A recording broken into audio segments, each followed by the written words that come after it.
These butterfly wings were created using the same powders, but a few simple technique changes made one result look far different to the other. I don't know if you can see that on there. So today, I'm going to be sharing which small adjustments creates the cleanest, richest, and most professional looking finish. And the differences may really surprise you, and to be honest, they're only small tweaks that you need to do. I'm going to be using this butterfly mold. I love this mold. It creates some most beautiful pendants and earrings.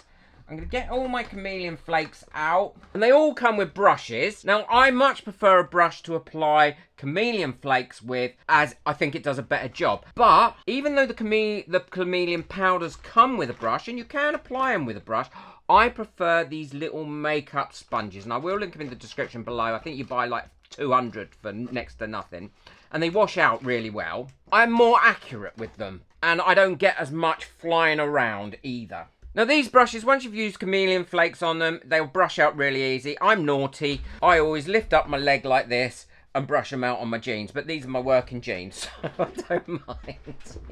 But it does tend to leave bits of sparkle all around the house sometimes if I've gone out the room. The first thing is the application. This one I'm going to be using one method, the top one method, the bottom one method, and the same with this. So what I'm going to do is I'm going to show you the difference it makes by using a sponge. So this is just the brush that I'm using here with the Chameleon powders, and I'm not burnishing them down. All I'm doing is popping them in there like this and brushing them on lightly, clearing out any excess.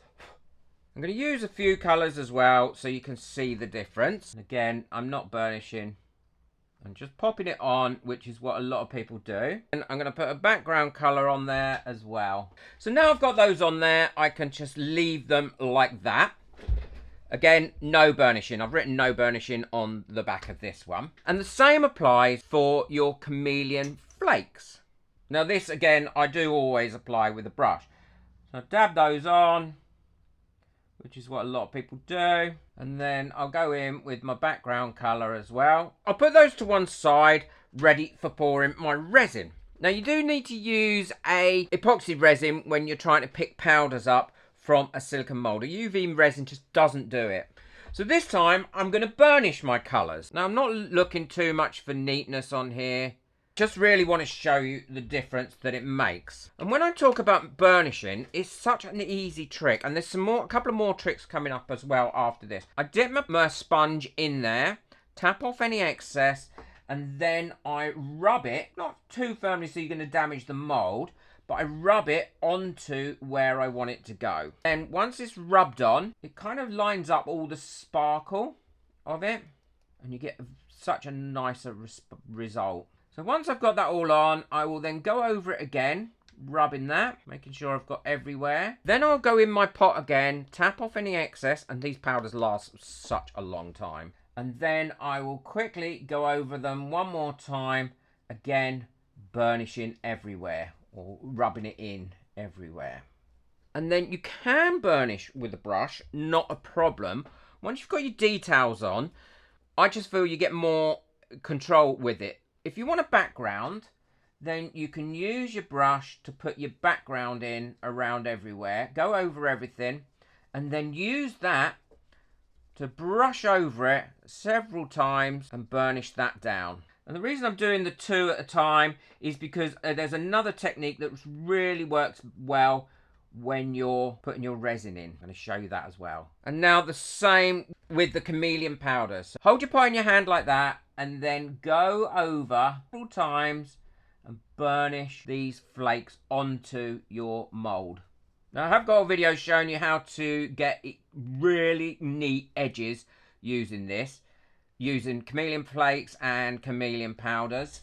And I'll link that at the end of this one because it's a technique that really does tidy everything up so well. And then when you've got your first one in, you can just go in there with your undercoat or your base coat and then make sure you're burnishing that in really well.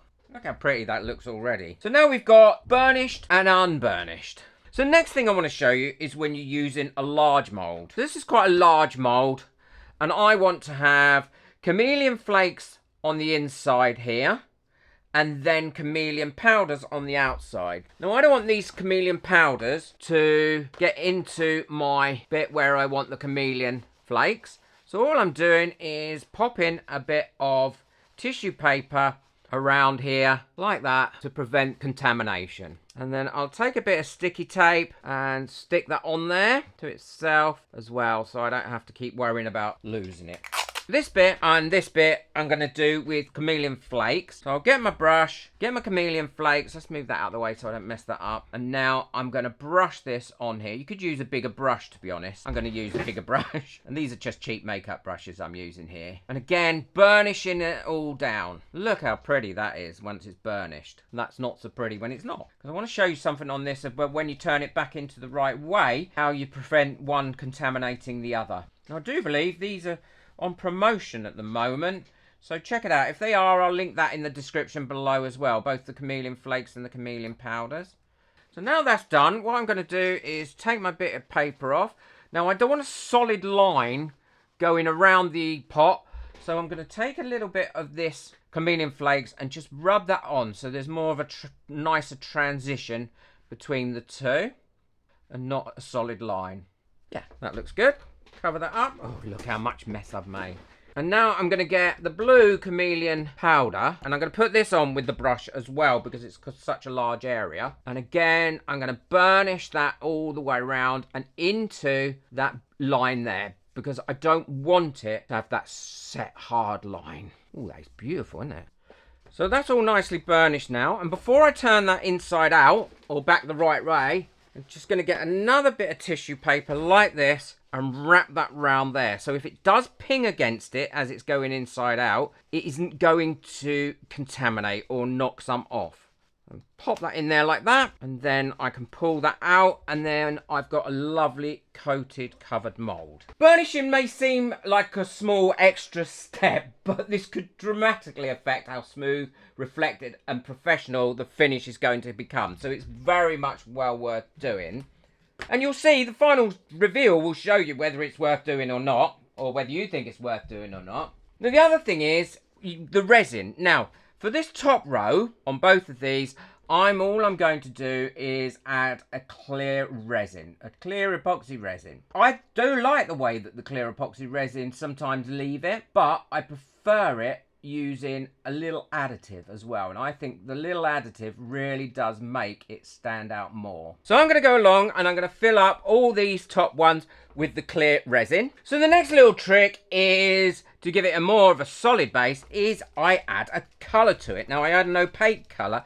I'm using the watermelon red here by Let's Resin, and the reason I'm using a red is because the majority of my colours are either gold or magenta or those sorts of colours. So then that'll absolutely work well with those. I want to mix it in really well. So making sure I do the sides and everywhere else because I don't want it streaky. So now I've got that on there, I can then go ahead and pour the coloured ones into all of these, the burnished and the unburnished, and then I can show you the comparison between the two. And once they're all poured in there, all I shall do for this one is allow it to fall over the top like this and run down those sides until it's full. Once it's about half full, I'm going to give it a bit of a tap, bit of a squidgy widgy around there to release any bubbles that I may have got trapped in there. And the final comparison will reveal whether you think these simple steps are worth doing. I mean, I believe they are, but you might not. I will go over them with a long neck lighter as well once I've let them sit for about 5 minutes. Oh, look at that. I overpoured that one, didn't I, by it? A million. Some lovely lady sent me a letter, sent me an email the other day and saying, how do I stop overpouring? I keep overpouring. I said, I wish someone would tell me because I can't. Now I'll quickly run over them with a long neck lighter, burst off any bubbles that have come to the top, and then we can leave these to cure up, and I can't wait to show you and get your opinions on how you feel about these two simple little techniques that really go, I think, a long way to improving the quality and the look of using Chameleon powders and Chameleon flakes. But these are all finished curing now, so we can take a look at them. Let's take a look at this one first. Oh, and that's come out really, really pretty. Look how shiny that is, and on the inside. And we haven't got that solid line going around there. And that makes a massive difference, I think. Such a pretty little pot. You can see how glistening they are, and that's because they were burnished down really well. These are the non-burnished ones, and these are the burnished ones. Now, you're going to see the biggest difference with the Chameleon Flakes as opposed to with the Chameleon powders. So that's the Chameleon powder. And up close, you can see that has got a sparkle to it. With the clear resin, it gives it more of a translucent light finish to it.